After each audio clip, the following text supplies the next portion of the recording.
meclisi ve programımız dua ile nihayete erecektir inşallah. Şimdi Kur'an-ı Kerim tilaveti için Elif Türkmen hocamızı sahneye davet ediyorum. Buyurun hocam. Euzu billahi mineşşeytanirracim. Bismillahirrahmanirrahim. Laqad kana lekum fi rasulillahi uswetun hasene. Uswetun hasenetun limen kana yercullaha vel yevmel ahir. Müslüman kardeşlerimizi davet oturmaları için sahneye davet ediyorum. Buyurun.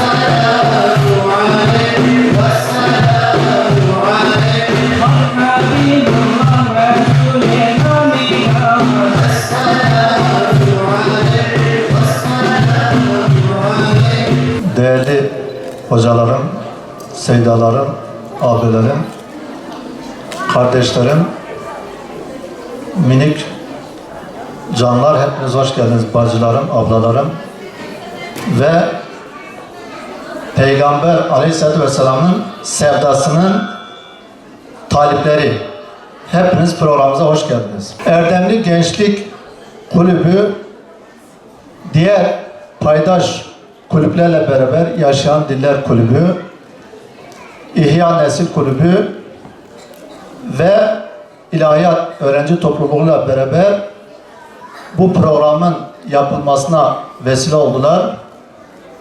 Rabbim onlardan razı olsun. Bu programda emeği geçen gençlerimizi Peygamber Aleyhisselatü Vesselam'ın arşın gölgesinde gölgelenecek gençlerden olması temennisiyle Rabbim gönüllerine iman, zihinlerine bilinç, ellerine ve ayaklarına İslam yolunda koşma gücü, enerjisi nasip etsin.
Onun adını yüceltmek için, onu anmak için, onu duymak, işitmek ve işittirmek için bir araya gelenlerin üzerine olsun inşallah. Onun adına yapılan etkinliğe katılmak, onun adına herhangi bir toplantı, bir yarışma, bir sınav, hangi etkinlik olursa olsun koşmak, koşturmak, emin olun Rabbimizin razı olacağı davranışlardır.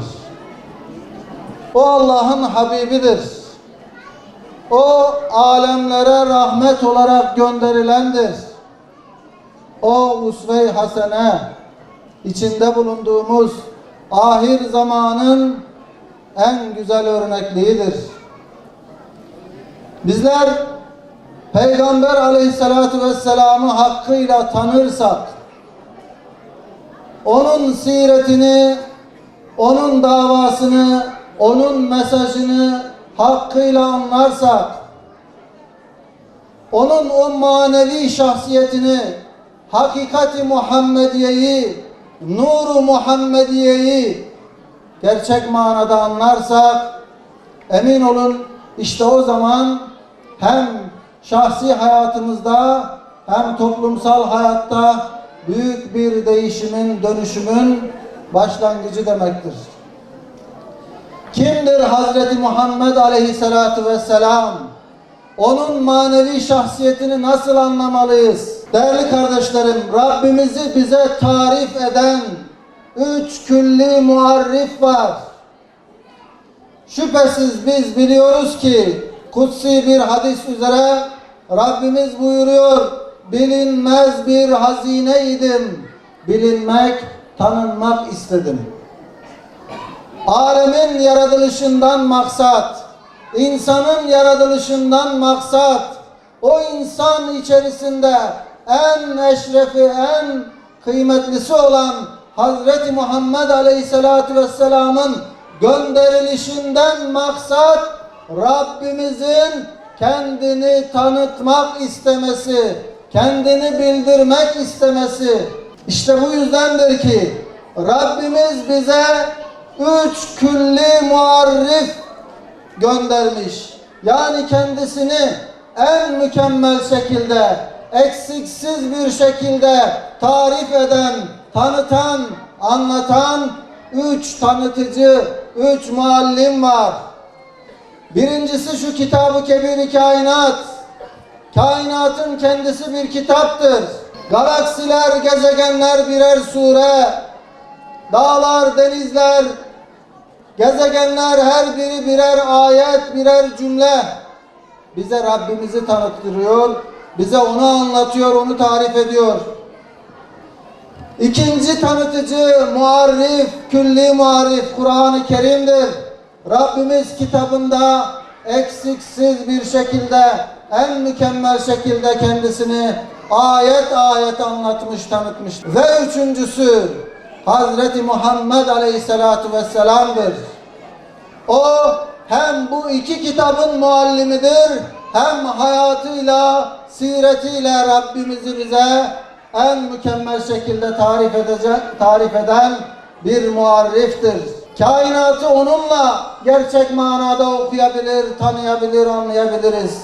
Kainatın, yeryüzünün ayetlerini o en güzel şekilde tefsir etmiş. Kur'an-ı Kerim'in ayetlerini, surelerini en güzel şekilde o bizlere tefsir etmiş. Hayatına aksettirmiş, yaşayarak göstermiş. İşte o külli muarrif Peygamber Aleyhisselatü Vesselam.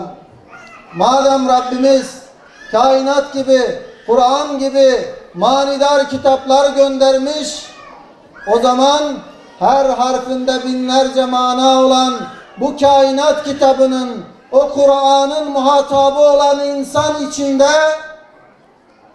bir zatı aleme en mükemmel rehber olarak gönderecek, en büyük öğretmen olarak gönderecek.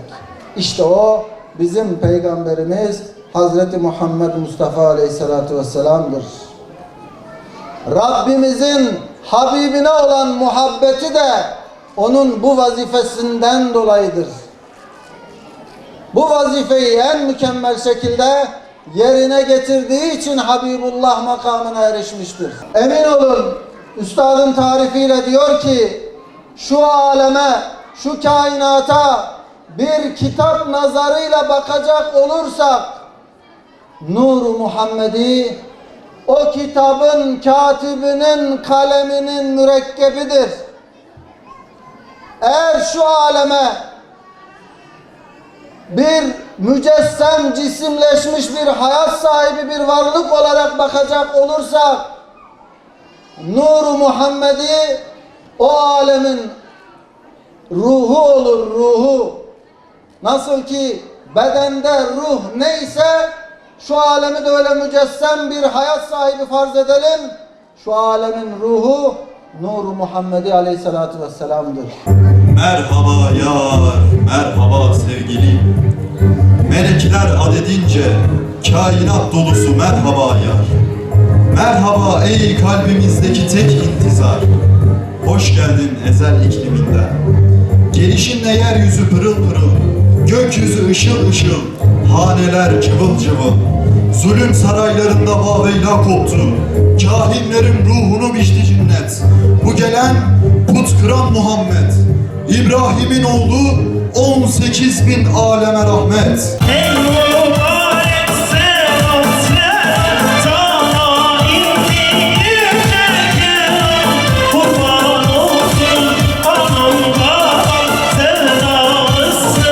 Ya Muhammed.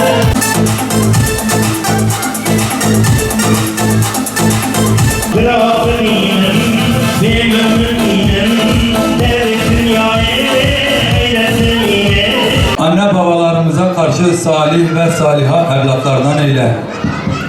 Hayatını Kur'an'ın ve sünnetin rehberliğinde yaşayan kullarından eyle. Allah'ım bizi hakkı hak bilip hakka uyan, batılı batıl bilip onunla mücadele eden kullarından eyle. Ya Rabbi bugün Gazze'de, Batı Şeria'da, Lübnan'da, Yemen'de, İran'da, Doğu Türkistan'da, Arakan'da, Afrika'da ve adını daha sayamadığımız nice İslam beldelerinde kardeşlerimize zulüm ediliyor. Kardeşlerimiz içinde bulundukları durumlardan hayırlara çıkar.